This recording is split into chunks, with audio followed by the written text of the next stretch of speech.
Hello friends, ఈరోజు ఈ వీడియోలో Telangana state convener quota BDS అడ్మిషన్కు సంబంధించి మాపప్ రౌండ్కి వెబ్ ఆప్షన్స్ పెట్టుకోవడానికి నోటిఫికేషన్ రిలీజ్ అయింది. ఈ నోటిఫికేషన్ ప్రకారంగా ఎవరైతే మాపప్ రౌండ్లో పార్టిసిపేట్ చేయాలి అనుకుంటున్నారో ఆ స్టూడెంట్స్ అందరూ కూడా అక్టోబర్ 30వ తారీఖు ఉదయం 11 గంటల 30 నిమిషాల నుండి అక్టోబర్ 31వ తారీఖు ఉదయం 11 గంటల 30 నిమిషాల వరకు మాత్రమే, అంటే కేవలము ఒకే ఒక రోజు మాత్రమే టైం ఇచ్చారు. ఈ వన్ డేలోనే మీరు 24 అవర్స్ లోనే మీరు వెబ్ ఆప్షన్స్ పెట్టుకోవాల్సి ఉంటుంది. అయితే ఇప్పుడు ఈ మాపప్ రౌండ్ లో వెబ్ ఆప్షన్స్ పెట్టుకోవడానికి ఎవరెవరు ఎలిజిబుల్ కాదు అనేది ఇక్కడ లిస్ట్ ఇచ్చారు. బోల్డ్ లెటర్స్ లో ఇచ్చారు. అలాగే ఎవరు ఎలిజిబుల్ అనేది ఇక్కడ ఫోర్త్ పాయింట్ లో మెన్షన్ చేశారు. ఎవరైతే ఇంతకు ముందు రౌండ్స్ లో సిటీ అలాట్మెంట్ వచ్చి బీడీఎస్ లో మీరు కాలేజ్ లో రిపోర్ట్ చేసి జాయిన్ అవ్వలేదో వాళ్ళు, లేదా జాయిన్ అయిన తర్వాత ఫ్రీ ఎగ్జిట్ ద్వారా మీరు డిస్కంటిన్యూ చేస్తుంటే వాళ్ళెవ్వరు కూడా ఇప్పుడు మాపప్ రౌండ్ లో వెబ్ ఆప్షన్స్ పెట్టడానికి అవకాశం లేదు, ఎలిజిబుల్ కాదు. అలాగే అసలు మీరు ఒకవేళ ఫస్ట్ రౌండ్ లో వెబ్ ఆప్షన్స్ పెట్టడం గానీ మర్చిపోయి ఉంటే వాళ్ళు ఇప్పుడు మాపప్ రౌండ్ లో వెబ్ ఆప్షన్స్ పెట్టడానికి అవకాశం లేదు, వీళ్ళు కూడా నాట్ ఎలిజిబుల్. థర్డ్ కేస్ ఎవరు అంటే ఆల్రెడీ ఎంబీబీఎస్ కన్వీనర్ కోట మూడో రౌండ్ రిజల్ట్ కూడా అనౌన్స్ చేశారు. ఆ రిజల్ట్ లో ఎవరికైతే సీటీ అలాట్మెంట్ వచ్చిందో ఆ స్టూడెంట్స్ ఒకవేళ ఎవరైనా బీడీఎస్ లో పార్టిసిపేట్ చేయాలి అనుకుంటే వాళ్ళు కూడా నాట్ ఎలిజిబుల్ అని చెప్తున్నారు. జనరల్ గా ఈ మూడో కేసు ఎవరు ఉండరండి, అయినా సరే వీళ్ళు మెన్షన్ చేశారు కాబట్టి ఈ విషయాన్ని కూడా మేము తెలియజేస్తూ ఉన్నాను. అలాగే ఫోర్త్ పాయింట్ వచ్చేసి ఎవరు ఎలిజిబుల్ అనేది చెప్తున్నారు ఇక్కడ. ఇప్పటి వరకు మీకు అసలు ఎక్కడ సీట్ అలాట్మెంట్ కానీ రాకపోతే వాళ్ళు డైరెక్ట్ గా వెబ్ ఆప్షన్స్ పెట్టుకోవచ్చు, అంటే బీడీఎస్ లో కానీ ఎంబీబీఎస్ లో కానీ ఎక్కడ కూడా. అలాగే ఒకవేళ మీకు బీడీఎస్ లో ప్రీవియస్ రౌండ్స్ లో కానీ, అంటే రౌండ్ 1 రౌండ్ 2లో సీట్ అలాట్మెంట్ వచ్చింది, కాలేజ్ లో జాయిన్ అయిపోయారు, ఇప్పుడు అప్గ్రేడేషన్ కోసం వెబ్ ఆప్షన్స్ పెట్టుకోవాలి అంటే పెట్టుకోవచ్చు. అంతేకాదు ఎవరికైనా సరే ఇప్పుడు థర్డ్ రౌండ్ లో మీకు ఎలిజిబిలిటీ ఉండి పార్టిసిపేట్ చేసి సీట్ అలాట్మెంట్ వస్తే ఖచ్చితంగా జాయిన్ అయి తీరాలి అని చెప్తున్నారు. దీనికి సంబంధించినటువంటి ఇంపార్టెంట్ పాయింట్ కూడా ఇక్కడ మెన్షన్ చేశారు. ఎవరికైతే సీట్ అలాట్మెంట్ ఇప్పుడు థర్డ్ రౌండ్ లో వస్తుందో ఆ స్టూడెంట్స్ ఒకవేళ గాని జాయిన్ అవ్వకపోతే వాళ్ళు 20 lakhs పెనాల్టీ కట్టాలి. 3 years పాటు బీడీఎస్ కౌన్సిలింగ్ కి మీరు డీబార్ చేయబడతారు అని చెప్తున్నారు.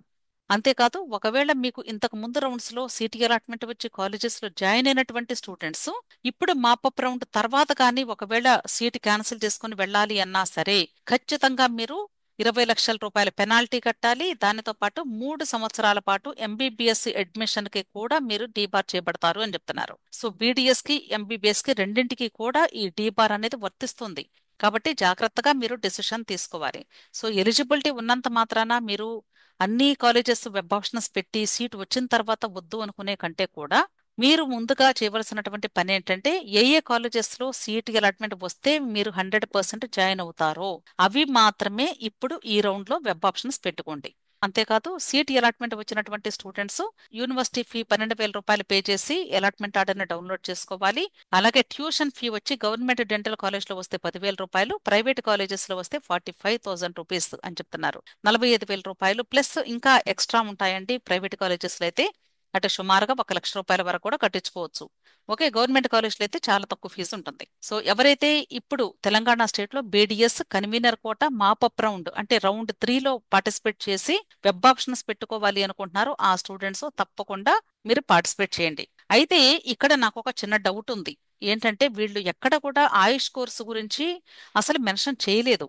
ఎందుకంటే ఆయుష్ కోర్సు కూడా ఆల్రెడీ స్టార్ట్ అయింది, స్టూడెంట్స్ కాలేజెస్ లో సీట్ అలాట్మెంట్ వచ్చి జాయిన్ అయ్యారు.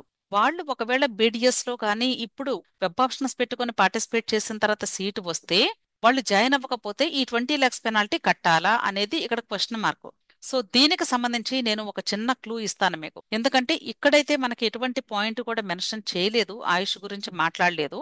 సో ఎవరైతే ఆయుష్ కోర్సెస్ కానీ లేదా వేరే ఏ ఇతర కోర్సెస్ కానీ, అంటే ఎంసెట్ బేస్డ్ అయినా సరే మీరు ఆల్రెడీ కాలేజెస్ లో జాయిన్ అయి ఉంటే ఇప్పుడు ఒకవేళ బీడీఎస్ వెబ్ ఆప్షన్స్ పెట్టుకుని సిటీ అలాట్మెంట్ గాని వస్తే ఆ కాలేజెస్ వాళ్ళు మీకు సర్టిఫికెట్స్ ఇస్తారా లేదా అనేది కన్ఫర్మ్ చేసుకుని అప్పుడు మాత్రమే ఇక్కడ వెబ్ ఆప్షన్స్ పెట్టుకోండి. ఎందుకంటే ఒకవేళ గాని వాళ్ళు మేము సర్టిఫికెట్స్ ఇవ్వము, ఫ్రీ ఎగ్జిట్ డేట్స్ రావాలి అని గాని వాళ్ళు అన్నారు అంటే ఆయుష్ కోర్సెస్ ఫ్రీ ఎగ్జిట్ డేట్స్ మనకి ఇవ్వట్లేదు ఎప్పుడు కూడా. కాబట్టి ఆ కాలేజ్ వాళ్ళని క్లియర్ గా మీరు క్లారిఫై చేసుకొని మాకు వెంటనే ఇమ్మీడియట్ గా మీరు బీడీఎస్ అడ్మిషన్ వస్తే రిలీవ్ చేస్తారా అనేది క్లియర్ గా కన్ఫర్మేషన్ తీసుకొని అప్పుడు మాత్రమే ఇక్కడ వెబ్ ఆప్షన్స్ పెట్టుకోండి.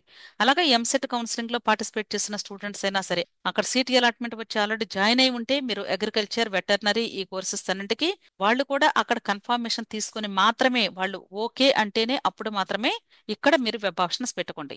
అదర్వైజ్ ఏమవుతుంది అంటే ఒకవేళ కానీ ఇక్కడ సీట్ వచ్చిన తర్వాత వాళ్ళు మేము సర్టిఫికెట్స్ ఇవ్వము, మీ ఫీజు మీకు రిటర్న్ చేయమంటే మీరు ఇక్కడ జాయిన్ అవ్వరు కాబట్టి, అంటే ఎందుకంటే అవ్వలేరు, మీ సర్టిఫికెట్స్ అక్కడ ఉన్నాయి కాబట్టి. సో అలాంటి సందర్భంలో ఏమవుతుందంటే మీరు 20 lakhs పెనాల్టీ యూనివర్సిటీకి పే చేయాల్సి ఉంటుంది. మీ సర్టిఫికెట్స్ అంటే వేరే కాలేజ్లో ఉన్నా సరే మీరు ఖచ్చితంగా మీరు పెనాల్టీ పే చేయాల్సిందే.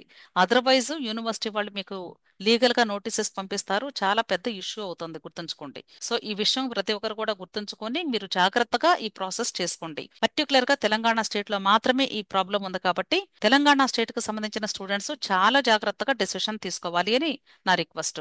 విష్ ఆల్ ది బెస్ట్ అండి. మీకు ఇంకా ఏదైనా ఈ కౌన్సిలింగ్ కు సంబంధించి డౌట్స్ ఉంటే టెలిగ్రామ్ గ్రూప్ ఉంది, దానిలో జాయిన్ అవ్వండి. టెలిగ్రామ్ గ్రూప్ లింక్ నేను వీడియో క్రింద డిస్క్రిప్షన్ లో ఇస్తూ ఉన్నాను. ఇంతకు ముందు ఉన్నటువంటి లింక్ చేంజ్ అయింది, దయచేసి గ్రహించండి. ఇప్పుడు మీకు కాస్మో ఫీడ్ అనేటువంటి లింక్ ఒకటి మీకు అక్కడ డిస్ప్లే చేస్తాను, దాన్ని క్లిక్ చేసి ఈ గ్రూప్ లో జాయిన్ అవ్వండి.